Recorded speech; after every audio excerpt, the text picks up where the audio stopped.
Já conheceram a história da Pedra Maravilhosa da Paz? Dizem que esta história aconteceu, mas não garanto. Também não é tão importante se aconteceu de verdade. Poderia ter acontecido, com certeza. Uma esposa que andava brigando direto com seu marido pede conselho a um velho amigo da família. Ela diz para o amigo: mas ele mal chega do trabalho que a gente começa a brigar, mas briga, aqueles gritos, aquela briga, portas batem, e eu gostaria tanto que tivéssemos paz em casa, e não sei como alcançar. Aí o amigo disse para aquela mulher supersticiosa, que ele sabia que ela era supersticiosa: olha, sabe o que eu tenho aqui? Eu tenho aqui uma pedra pequenininha, lisinha. Ela é chamada de Pedra da Paz. Pegue-a, e no momento que o seu marido entrar na porta, você coloca ela cuidadosamente em cima da língua e aperta a pedra no céu da boca. E não solte, porque se você soltar, ela não funciona. No final da semana ele voltou e ela está animada. Funciona, mas como? Dá uma pedra para ele também, né? Aí ele disse, para a decepção da superstição só: essa pedra é uma pedra comum, não tem nada especial com ela. Mas você sabe o que você fez o tempo todo? Você estava em silêncio. E quando sua língua não está batendo, muitas feridas são evitadas. Então, por isso que teve paz na sua família. Fé para a segunda-feira e para a semana toda é algo muito prático. A Bíblia, ela ensina coisas super práticas. E nós precisamos aprender urgentemente o ensinamento da Bíblia. Então, Tiago, no capítulo 3, ele vai nos mostrar a importância do ensino da palavra de Deus. É a primeira coisa que vamos tratar hoje à noite. A segunda coisa, nós vamos ver a dificuldade em aplicar o ensino da palavra de Deus. Nós tropeçamos, nós caímos, e a Bíblia diz isso, todo mundo faz, direto. Agora, a terceira coisa que vamos ver hoje à noite, a sabedoria de viver o ensino da Bíblia. Nós podemos viver aquilo que a Bíblia diz. Não é só para falarmos sobre aquilo. E se nós conseguirmos vivermos, então realmente nós teremos a paz da qual a Bíblia fala abundantemente. É o alvo também para nós hoje à noite. Então vamos para a importância do ensino. Tiago 3, versículo 1. Quem tiver Bíblia pode abrir. Quem não tiver, basta prestar atenção. Tiago 3, versículo 1. Meus irmãos, não vos torneis muitos de vós mestres, sabendo que havemos de receber maior juízo. Existe uma importância muito grande de ensinamento. E quando muitos ensinam, pode haver muita discrepância, muitos problemas. E por isso Tiago diz: vamos observar o ensinamento daqueles poucos que Deus tem dado acesso à palavra de Deus. Não quer dizer que você e eu não precisemos estudar a Bíblia diretamente, mas nos mostra como é importante ter um ensino ligado com a palavra de Deus e não disperso ou aguado, porque cada um quer ainda dar uma marca própria àquilo que Deus fala. O ensino bíblico é tão importante que, por exemplo, em Atos 2,42, quando a primeira igreja se reunia, eles tiveram cuidado primeiramente do ensinamento dos apóstolos. Nós temos apenas um mestre, é Jesus. E os apóstolos foram as testemunhas da sua ressurreição e tiveram comunhão com ele esses 40 dias que ele ficou com eles. Nós temos não muitos livros que estão no nível alto, mas temos somente a Bíblia, a palavra de Deus, inspirada por Deus, na qual confiamos plenamente. E a tentação é muito grande de abandonarmos o ensinamento bíblico, justamente quando acontecem coisas no dia a dia que nos distraem. E teve briga na primeira igreja. Em Atos 6 vocês podem ver isso. Atos 6, versículo 4, teve briga não aberta, mas nos corações, contenda, né? Algumas viúvas têm sido esquecidas e todo mundo está sendo servido, e aquelas viúvas, ninguém pensou nelas e ficaram para trás. E elas começaram a murmurar: mas que é isso? Acontece. E então os apóstolos, eles falaram o seguinte, em Atos 6, versículo 4, 2 a 4, eu vou ler para vocês não precisam abrir, quem quiser abrir, é claro, não é mal, não. Atos 6, 2 a 4, eu vou ler. Os apóstolos disseram: não é certo negligenciarmos o ministério da palavra de Deus a fim de servir às mesas. Irmãos, escolham entre vocês 7 homens de bom testemunho, cheios do Espírito e da sabedoria. Passaremos a eles essa tarefa. E agora vem, e nós nos dedicaremos à oração e ao ministério da palavra, do ensino. Então, precisa ter trabalhos práticos, precisa, muito importante. Mas não podemos abandonar a palavra de Deus por nada. Ela é nossa ligação com a eternidade. Ela é nossa janela onde podemos ver Deus. Se deixarmos ela, deixaremos a essência da vida. Por isso Paulo diz, por exemplo, perto de morrer como mártir, ele diz para o seu filho na fé, Timóteo: retenha, segure com fé e amor em Cristo Jesus o modelo do ensinamento da sã doutrina que você aprendeu de mim. Precisamos aprender da palavra de Deus, e é um prazer aprendermos dela. Existe um enorme perigo de sermos distraídos, e também daqueles que dizem que sabem tudo, mestres que se dizem ser mestres, que não são mestres. Jesus disse: não deixem se chamar por ninguém mestre. Mas em Lucas 11, Jesus diz: ai para os escribas da época, ai de vocês, peritos na lei, porque se apoderaram da chave do conhecimento, e vocês mesmos não entraram no reino de Deus, e impedem os que estão prestes de entrar. Que coisa! Então nós vemos como a área de conhecimento de Deus está sendo atacada. Tem pessoas que ficam na frente da porta da comunhão com Deus. Tem coisas que parece que impedem as pessoas a entrarem. E por isso Tiago fica falando isso no início, porque precisamos realmente do ensinamento da palavra de Deus. Vamos continuar? Agora, o segundo ponto é a dificuldade em aplicar aquilo que a palavra de Deus ensina. É um perigo muito grande da gente só ouvir e saber as coisas que Deus fala, mas não fazer. Não sei se vocês já tiveram essa experiência, mas eu muitas vezes, de um bêbado, começar a ensinar a palavra de Deus para você. Para mim, já muitos bêbados me ensinaram a palavra de Deus. E muitas vezes, gente, estava tudo certo. Não, tirando algumas coisas, né, vamos ser generosos, mas com coisa eles falaram. Mas é gritante o problema que não estão aplicando a palavra de Deus, que eles sabem nas suas vidas. E nosso maior problema não é que nós não sabemos as coisas de Deus. Eu acho que nós sabemos até demais. Nós sabemos demais. Mas estamos aplicando aquilo que a gente sabe.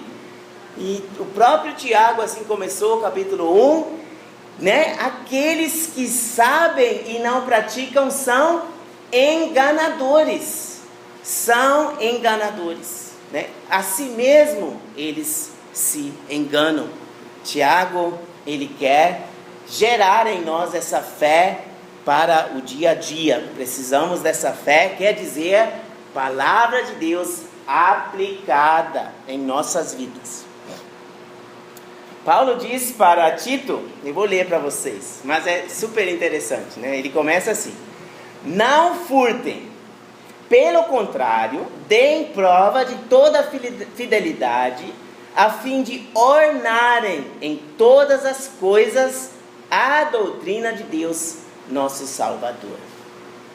Então ele diz, se um cristão pratica a palavra de Deus, o ensinamento bíblico, ele é ornamento do ensinamento bíblico.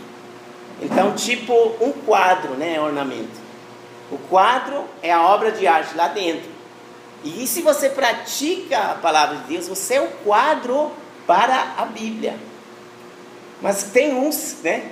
É perigoso quando as pessoas querem se ornar com a Bíblia. Tem muitos que usam a Bíblia como quadro. E a obra de arte, eles querem ser. E isso é um problema. Não seja assim. Porque se você faz isso, você risca. Você destrói, você fica no meio, você atrapalha. Eu atrapalho se fizer isso. A obra de arte é a obra de Deus. O que Ele fez. Começando da sua genética que você tem, até a mais gloriosa obra que existe, a obra do amor de Deus na cruz, onde Jesus paga pelas nossas dívidas com o seu sangue. Então, não usemos a palavra de Deus para nos ornamentar. Temos dificuldade em aplicar a palavra de Deus, sempre. E Tiago diz, todos nós tropeçamos em muitas coisas e caímos. Mas a Bíblia não diz que é problema. Se caímos, aí a Bíblia somente diz que o justo cai 7 vezes e ele se levanta.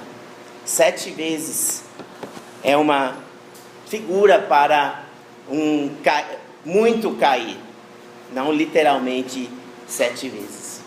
E como é bom que a Bíblia aqui inclui todos. Nós todos tropeçamos.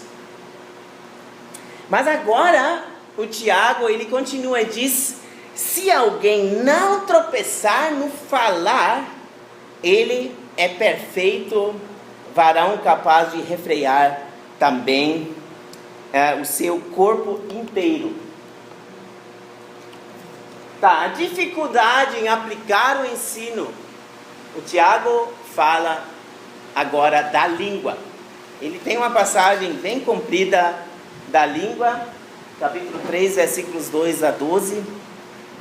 E aí ele fala da língua como o problema que causa muitas coisas ruins.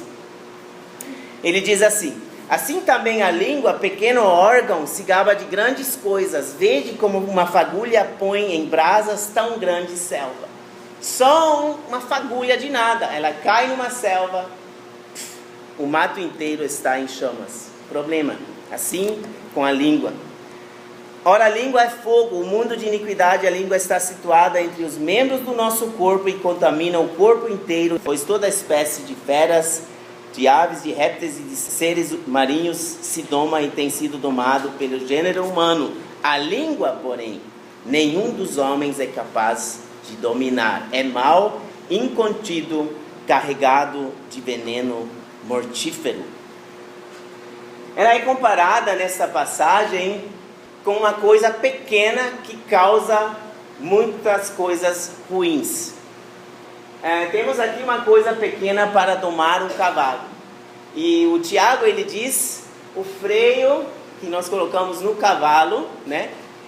Esse negocinho nós precisamos colocar na nossa língua.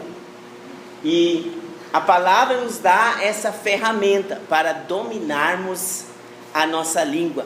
Mas faremos isso só se deixarmos Deus liderar nossa vida. Um outro exemplo que a Bíblia nos dá agora é de uma fonte. E essa é muito interessante.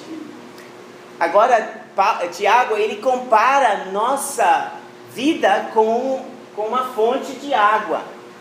E ele diz, o que é isso? Existem fontes onde está escrito em cima água potável. Acho que não dá para ler lá atrás.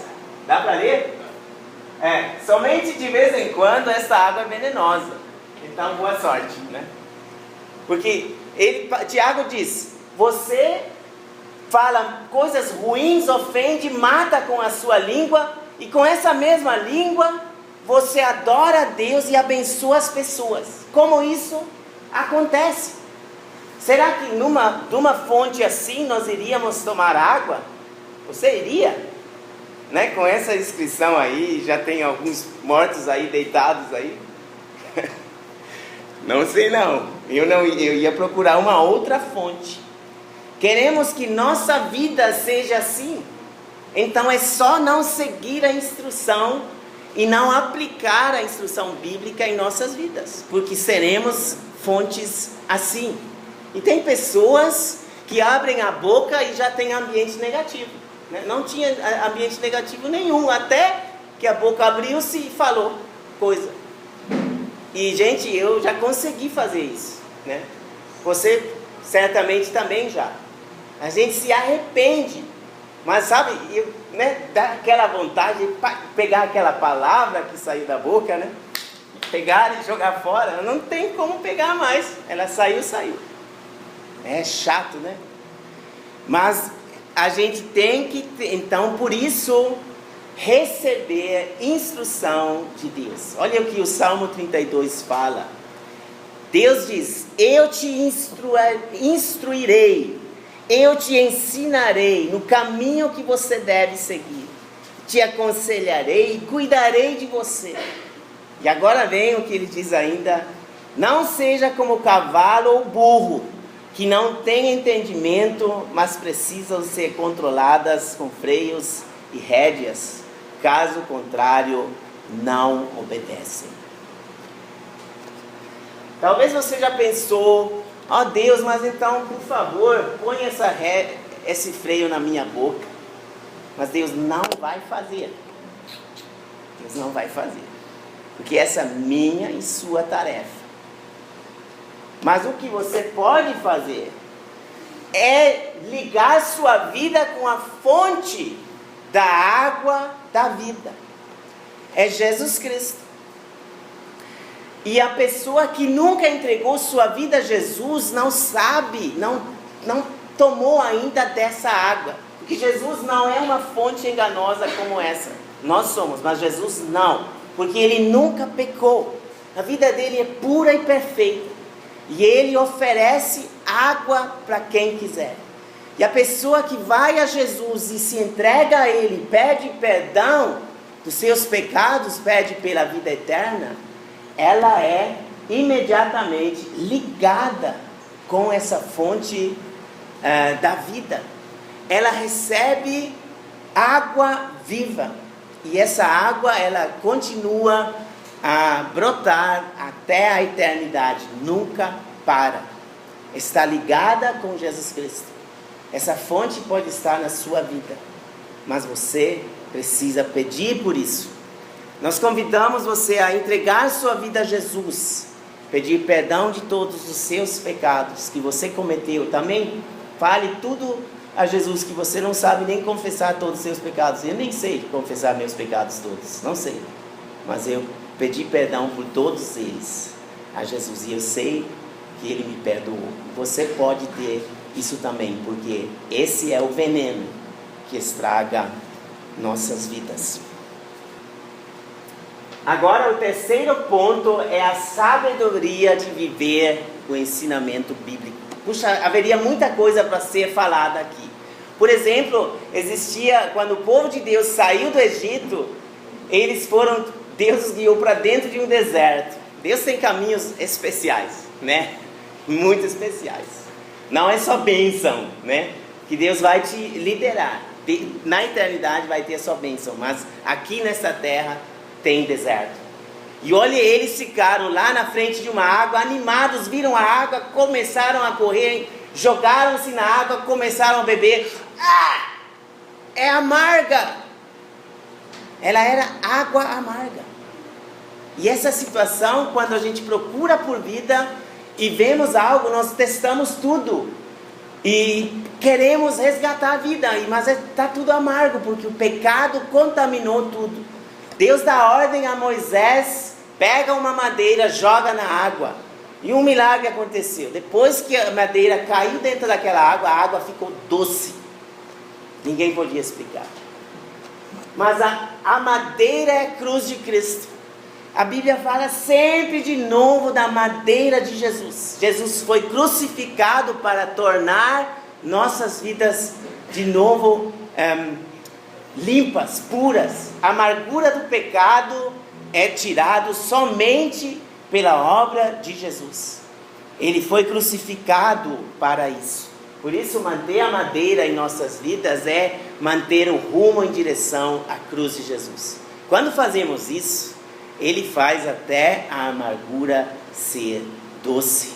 Eu sei que isso parece esquisito, mas funciona. Né? Aí já falaria de novo da Letícia que faleceu, né? Por causa do câncer, mas ela sentiu, ela tomou dessa doçura e era um testemunho para isso. E nós damos glória a Deus porque não foi fácil o que ela passou.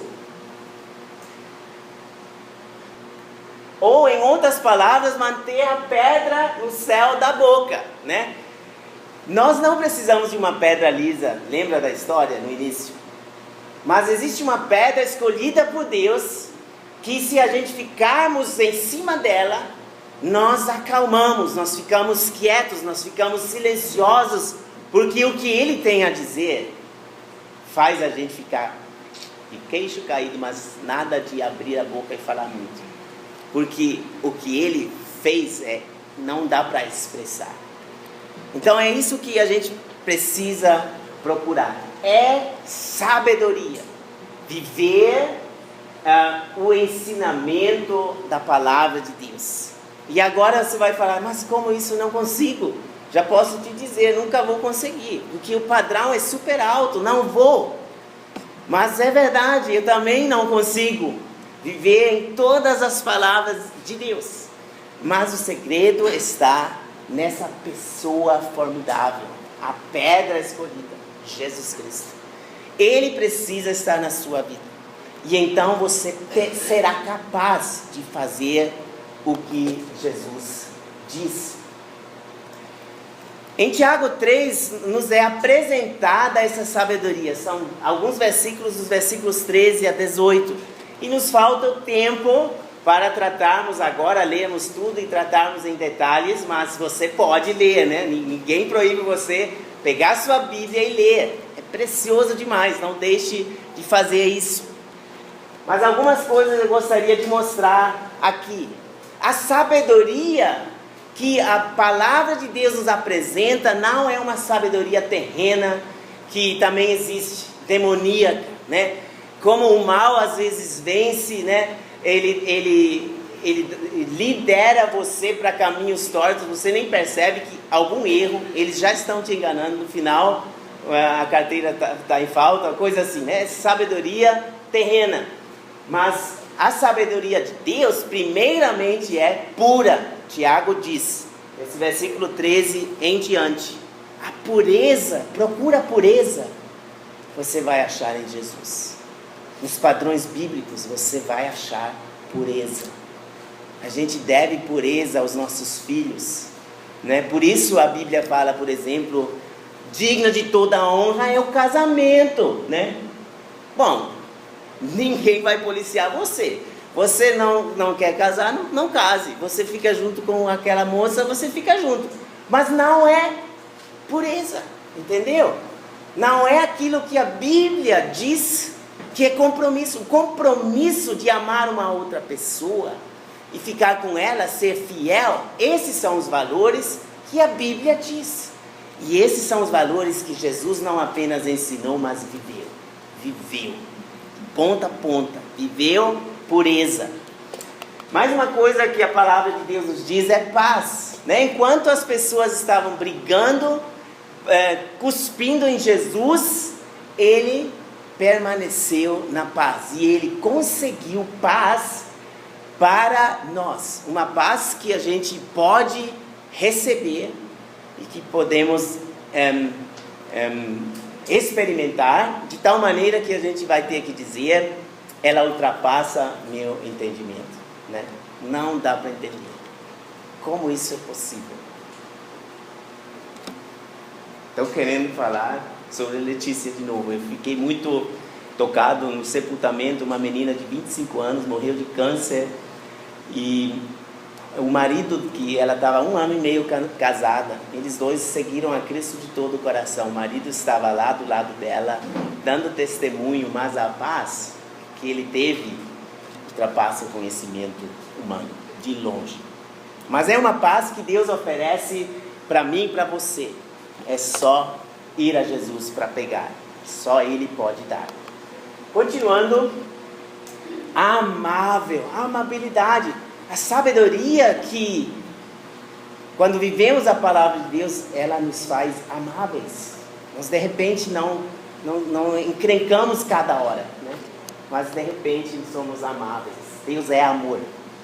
Olha, compreensivo significa eu entendo as coisas. Uma pessoa compreensiva, ela aprende constantemente, ela não para de aprender. O que nós temos que aprender em cada situação, compreender o que está acontecendo, e cada caso é um caso, cada pessoa é uma outra pessoa. E isso é compreensível, ser compreensível. Cheia de misericórdia, isso é uma descrição perfeita de Jesus. Bons frutos. É Jesus imparcial, né? Como Jesus era imparcial. Ele era sincero, né? Qualidades que nós vemos muitas vezes ainda nas crianças, né? Como foi falado. Agora, Tiago 3 diz no último versículo, que foi nosso versículo inicial: ora é em paz que se semeia o fruto da justiça para os que promovem a paz. Tiago está falando, vai ter fruto, mas o que está sendo semeado é uma semente. Dentro do fruto de Jesus, que Jesus conseguiu, está uma semente divina. Se nós deixarmos ela entrar em nossas vidas, se recebermos ela, ela vai produzir para Deus frutos gloriosos que Deus realmente procura. Então é o nosso desejo que essa semente seja plantada agora no seu coração, está em suas mãos. Eu gostaria de terminar com um versículo que está escrito na 1 Coríntios, no capítulo 1, versículo 30. 1 Coríntios, capítulo 1, versículo 30. Mas vós sois dele, em Cristo Jesus, o qual se tornou da parte de Deus sabedoria e justiça e santificação e redenção. Nele está a sabedoria de viver o ensinamento da palavra de Deus. Nós vimos que a palavra de Deus é importante, temos dificuldades em aplicá-la, mas existe a sabedoria de Deus em Jesus Cristo que nos faz, que nos capacita a viver este ensinamento que queremos honrar, que queremos que ele seja ornamentado pela nossa vida. Amém.